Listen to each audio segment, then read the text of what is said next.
The NHS trust that spread misinformation by claiming transgender women could breastfeed as effectively as new mothers has actually performed a U-turn after outrage from campaigners. So does this mean, Heather, a very good morning to you, that common sense has returned to the world of the NHS, perhaps?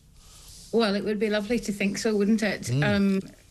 It was great news this week because this trust, which is the hospital trust in Sussex, has for a number of years been defending its policy of allowing them to provide assistance to men who want to breast or chest feed their children.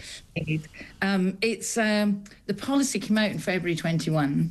They defended it to the hilt. They've been had a barrage of letters from a number of groups, including our own. Right.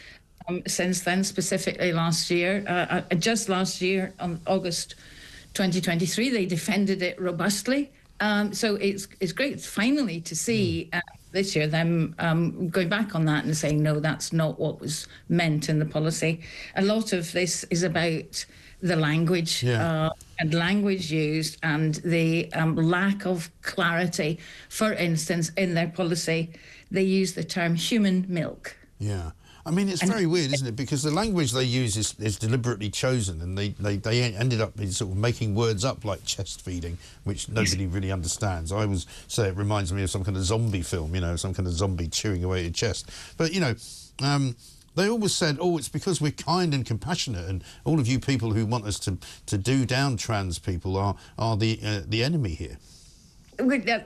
Absolutely, that the human milk, the term used, their excuse was that the term is used, it's meant to be neutral and non-gender biased. The question is, in this field, when we're talking about feeding breast milk to children, and that's all agreed, we down through the ages, we're told that's the best, don't go to formula, breastfeeding is best, all these things, completely gone out the window to use gender neutral language, which to appease a very small section of society. That small section, I struggle to believe any man with sort of human decency, ethics, wanting the best for his child, why then would he want to take drugs to induce a secretion that can be fed to baby? There is no diagnostics on that.